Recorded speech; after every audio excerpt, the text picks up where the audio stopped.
Hi, and welcome to this talk by Janine Booth on neurodiversity, trade unions changing workplaces.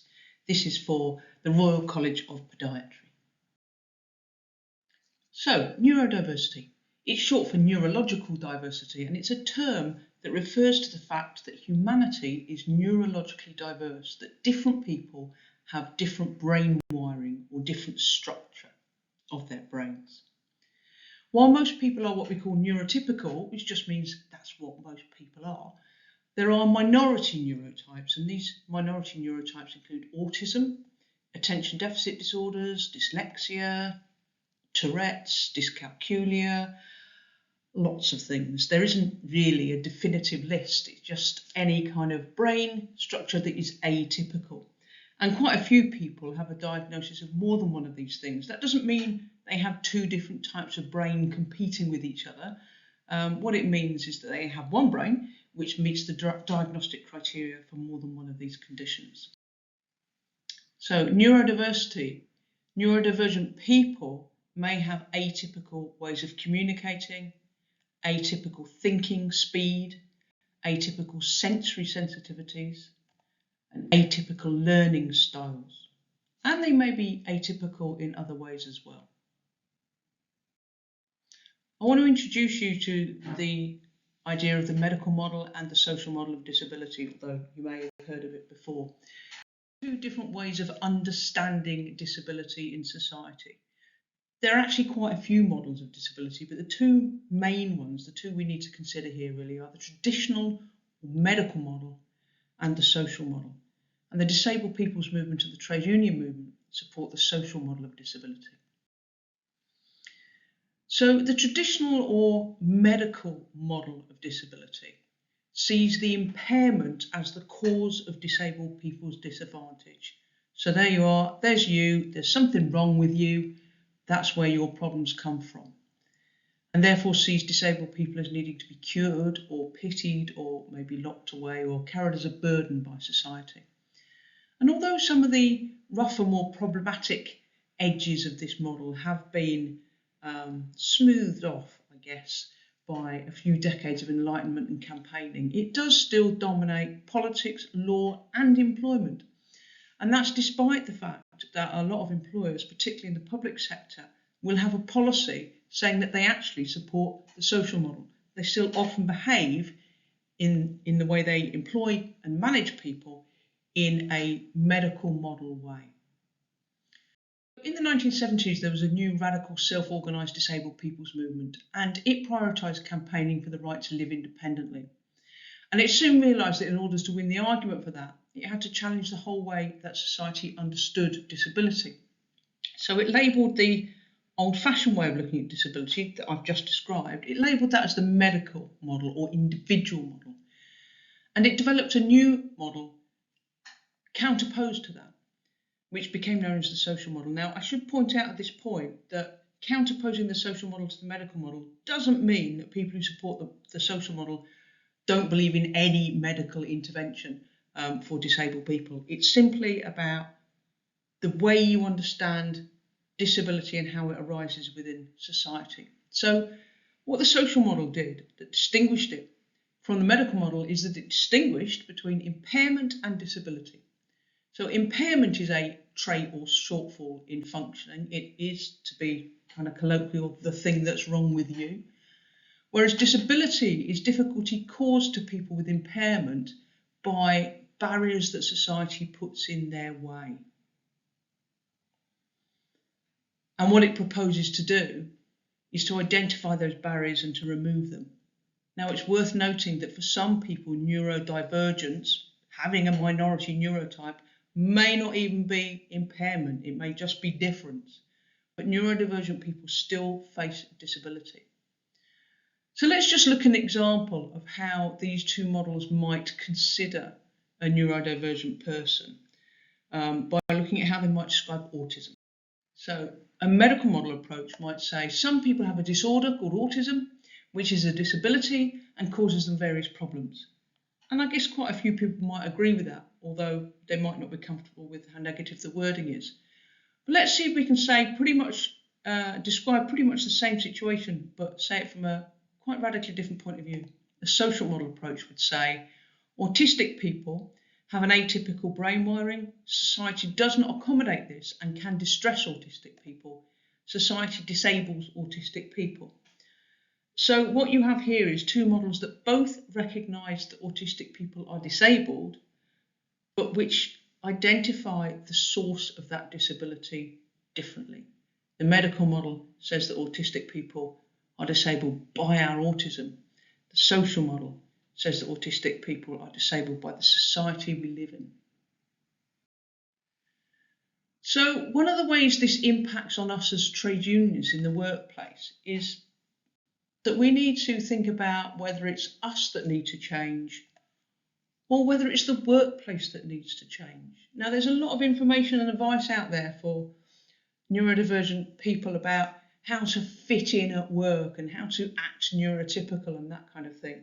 But that's not what we want to achieve. What we want to do is challenge work to change so that neurodivergent people can participate in it just as much as neurotypical people can. So what I want to talk through is 10 ways, this list of 10 is a bit of an autistic stereotype, I know, but 10 ways in which workplaces disable neurodivergent workers. And it's quite important that this list is 10 ways in which workplaces disable neurodivergent workers, rather than 10 ways in which neurodivergent brains disable people. So the first area in which there are barriers to neurodivergent people is getting a job in the first place. A lot of neurodivergent job applicants are starting behind the starting line, if you like. So they've come out of school with low confidence maybe, and with qualifications that don't necessarily reflect their true abilities. Then there's a lack of help in finding the right job. Then there's the fact that most jobs aren't advertised, and if a job is allocated through a kind of social network, then if you're not plugged into those networks, you're much less likely to even hear about it. Where jobs are advertised, the nature of the adverts can be quite excluding. It can exclude neurodivergent applicants. So for instance, you might see an advert that says friendly outgoing team player required for job as computer programmer. Now actually I don't think you do need to be a friendly outgoing team player to be a computer programmer. It's the sort of job that you could probably fly solo on a lot of the time. So what an employer posting an advert like that has done is imposed an unnecessary personality filter on the job process. And again, a bit of an autistic stereotype, but your autistic stereotype person who's very good at computer programming but knows they are not a friendly outgoing team player is not going to apply for that job. And then if you do get to the point of applying for a job and you get through to the stage of the interview, then interviews themselves pose quite a few barriers, whether that is indirect questions, whether it's insistence on eye contact, or it could be a distracting environment in which the interview takes place, or communication breakdowns between the applicant and the interview panel. Say you get over all those barriers and you have got yourself. The second area in which you're going to find barriers is getting on with the job. So you'll have an induction which will probably tell you about the practical, technical aspects of the job, but probably won't tell you about the social aspects of the job, which, if you're neurodivergent, are the ones you're more likely to struggle with. Your initial training will probably be in one set style, which might not suit the style in which you learn. And one common complaint that neurodivergent workers have about their employers is that they only concentrate on their difficulties and they overlook their strengths. Minority neurotypes often come with strengths as well as with challenges, but these are much less known about. And then when you apply for a promotion, then all these barriers just come all over again. The third area in which workplaces create difficulties for neurodivergent workers is in communication. Autistic people may communicate differently from typically developing people. So autistic people often think literally. Some autistic people don't speak, but they do communicate in other ways. Dyslexic people may prefer alternatives to written communication. And where there is written communication, dyslexic people often find certain print layouts much easier to read than others. Workplaces usually assume neurotypical methods of communication, which disadvantages those who communicate better in a different style. The fourth area is social interaction, mainly that there's just so much of it and it can be exhausting. Teamwork. Now, obviously, teamwork is quite important for some jobs, like footballer, for instance, and lots of other jobs as well. But I do think that a lot of modern workplaces fetishise teamwork and insist on people working as a team, even in work that they could be carrying out in a much more solo way that suits them better. There's a kind of social pressure to fit in at work, which can be difficult for some neurodivergent people. And there's insistence on eye contact. There's a kind of general belief in our society that if someone's talking to you and you're not looking at them in the eye, then you're not listening to them. But actually, for a lot of particularly autistic, but also other neurodivergent people, looking someone in the eye can actually make it harder to listen to them, because it can be uncomfortable, it can be painful, it can be distracting.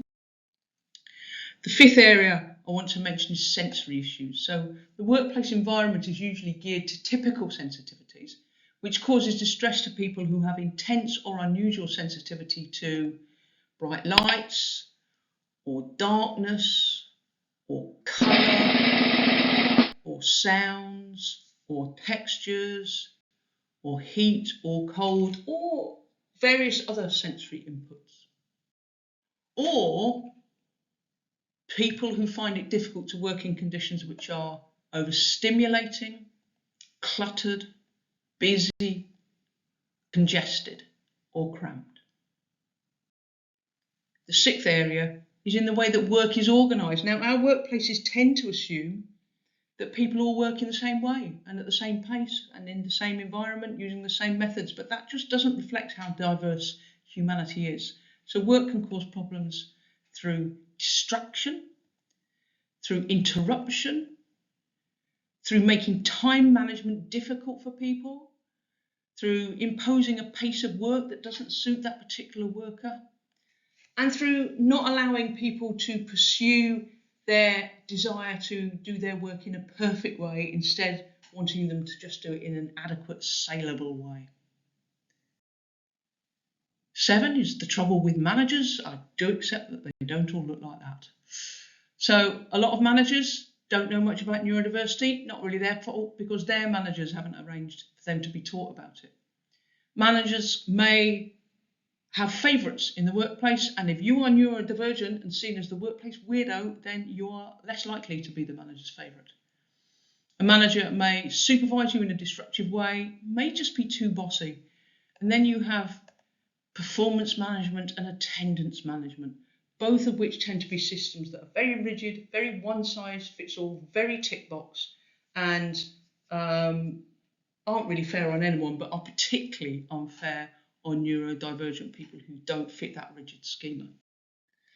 Leading neatly on to number 8, bullying, harassment and discrimination. So a lot of neurodivergent workers find ourselves being mocked or belittled at work. We may be excluded from the social culture at work. We may be seen as eccentric or weird.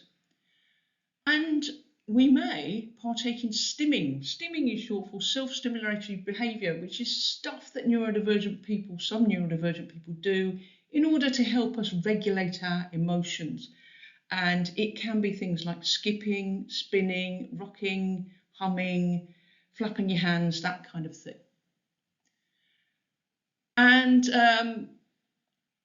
with the way that people are treated when they do these things, treated as being odd, unusual, excluded, etc., it's no surprise really that a lot of neurodivergent people won't be open about their neurodivergence, even if they're aware of it themselves, and may remain in the closet. The 9th area in which a lot of neurodivergent people struggle is with change, and it's probably because we've put so much effort into getting used to the way things operate and how we're doing things right now, that for that to then just change can be extremely disruptive. And workplace changes they range from kind of a daily thing, your daily schedule, one day being disrupted, through to changes in ways of working, right through to major reorganisation of your workplace or your employer or even your whole industry or service. And the worst changes are changes that are imposed by employers. And trade unions have a really important role here in making sure that employers don't impose change, that all change is negotiated, and that in those negotiations, the needs of the diverse membership of the union are represented, and that people are helped through any positive changes that might happen, and that negative changes are abandoned. The 10th and final area in which workplaces create barriers that I wanted to mention is job insecurity in a time of austerity. So we've had a rise in temporary, casual and 0 hours contracts, difficult for most people, particularly difficult for people who rely on routine. We've had job cuts, redundancies and unemployment. And even if you're not one of the people whose job has gone, you are left in a short-staffed workplace with increasing workload and pressure. So, if those are the 10 areas in which workplaces present barriers, how do we make the workplace more neurodiversity friendly? A social model, we identify the barriers as we've just done, and then we remove those barriers. And a lot of us as union reps are immediately concerned about achieving adjustments for individuals. We might want to get some assistive technology for a dyscalculic member of staff, for instance. We might want to get a change in hours for an autistic member of staff so they don't have to travel during the peak, that kind of thing. And adjustments for individuals are important, but I want you to think of them as Plan B. And Plan A is changing the workplace. Our aim has to be for workplaces that don't need adjusting for individuals because they are accessible to everyone.